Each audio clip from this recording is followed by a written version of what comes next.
मैंने इस विभाग में नौकरी की है।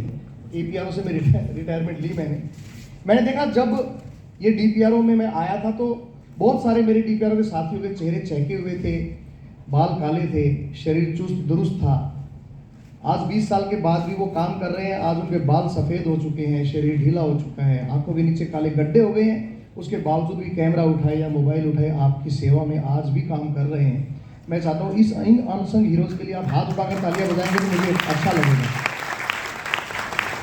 ये इसलिए नहीं है कि मैंने 20 साल इस विभाग में सेवा की है तो मुझे ये अच्छे लगते हैं। अनसंग हीरो आप में भी हैं। आपके वो कर्मचारी जो इस ऑडिटोरियम को चुस्त दुरुस्त रखने के लिए बहुत मेहनत करते हैं, सुबह से शाम तक सुबह के वो इतने अच्छे अच्छे दर्शक जो कोई भी कार्यक्रम हो तो बिना बुलाए एक लेक्चरर की आवाज़ पे यहाँ पे आके बैठ जाते हैं। वो सफाई कर्मचारी जो यहाँ पे सफाई करते हैं सारा दिन, ये नहीं सोचते कि मेरे घर में बच्चा बीमार है। उनके लिए इस ऑडिटोरियम से लेकर सुबह के सारे गलियारों की सफाई करनी इसलिए ज़रूरी है कि सुबह सुबह जब बच्चे आएंगे तो उन्हें साफ स्वच्छ वातावरण मिले। तो मैं जितने भी अनसंग हीरोज़ हैं, चाहे वो DPRO के कर्मचारी, चाहे वो सुपवा के या फिर ऐसे लोग जो थिएटर को प्यार करने वाले और अनकंडीशनल लव के चक्कर में यहाँ पे आके बैठ गए हैं, मैं उनको भी प्रणाम करता हूँ।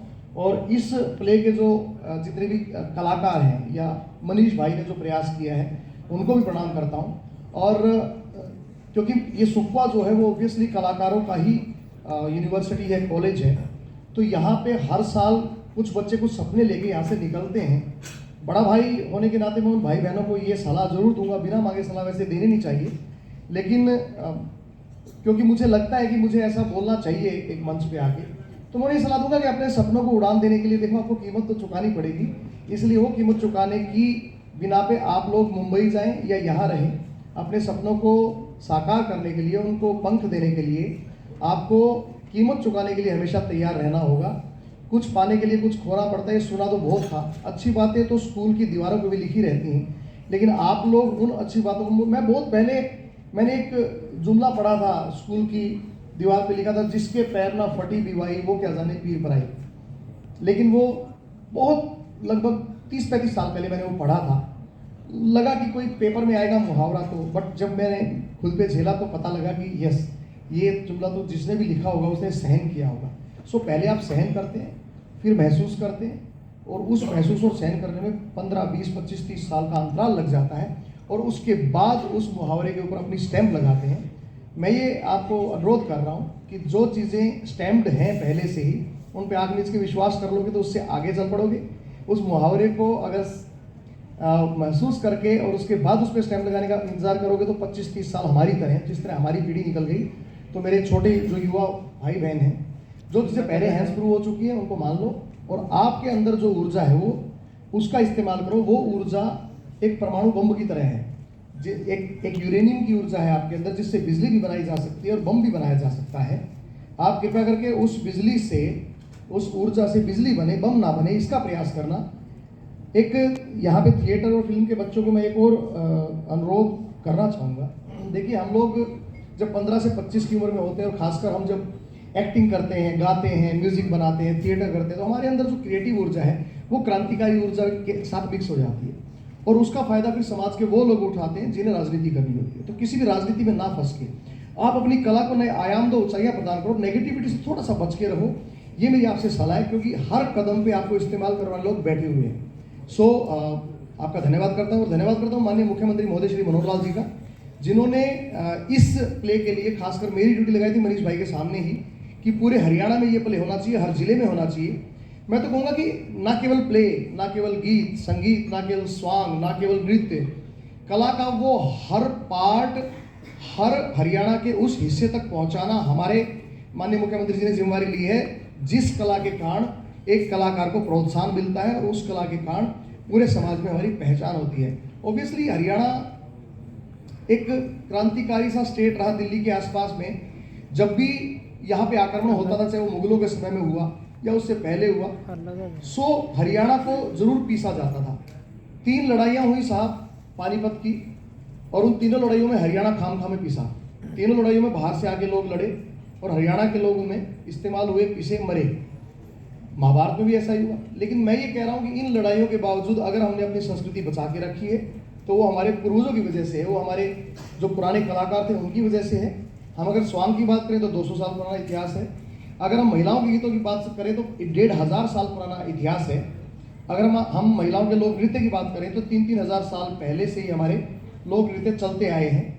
तो हरियाणा की संस्कृति बहुत विशाल है।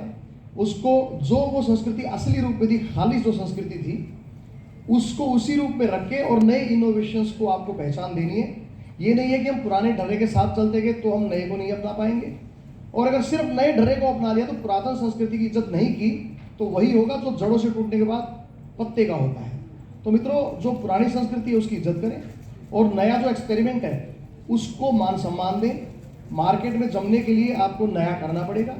आपको एक बात ज़रूर ध्यान रखनी, क्योंकि आप कलाकार लोग हो, सुकुआ के बच्चे सारे कलाकार हैं, तो मेरी एक बात ज़रूर आप मान लेना कि कला का बाजार हो सकता है, बाजार की कला नहीं हो सकती। इसलिए आप लोग अपनी कला से, अपनी मेहनत से अपना बाजार क्रिएट करें। बाजार में जो चीज़ फैली हुई है उसका अनुसरण ना करेंगे तो मुझे लगता है कि ऐसे प्ले करवाने का जो हमारा हित सोच है वो भी आगे बढ़ेगी, और ये जो कलाकार अभी आपके सामने जो करने जा रहे हैं इनको भी अच्छा लगेगा।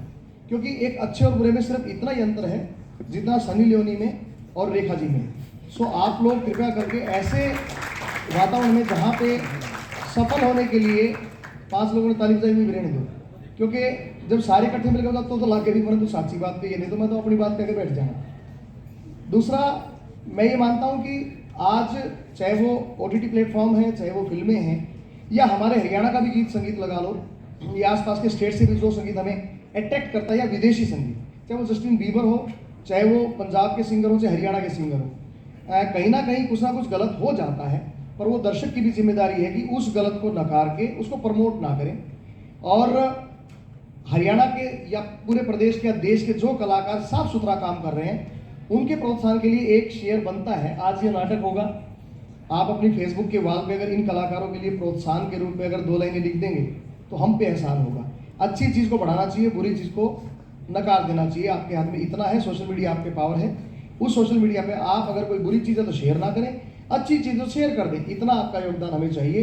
बाकी जैसा आपका आदेश रहेगा, माननीय मुख्यमंत्री जी ने अभी जितने भी कार्यक्रम करवाए हैं और आगे भी बहुत लंबे चौड़े कार्यक्रम हम करवा रहे हैं पूरे हरियाणा में। अभी जन्माष्टमी का पर्व बहुत उत्सव से मनाया जाएगा। आपको अग्रिम शुभकामनाएं जन्माष्टमी की भी देता हूँ। और हमारे लायक आपको कभी भी काम हो, चंडीगढ़ में रहता हूँ और रोहतक में मेरा कार्यालय है, आप कभी भी आ सकते हैं और हमसे जो बन पड़ेगा वो हम करेंगे। बहुत धन्यवाद टीपी साहब मुझे यहाँ बुलाने के लिए। डीन साहब बहुत धन्यवाद। संजय गुप्ता जी हमारे गुरु हैं, उनका बहुत धन्यवाद। और जितने भी यहाँ पे उपस्थित सुधीजन है सबको प्रणाम, नमस्ते।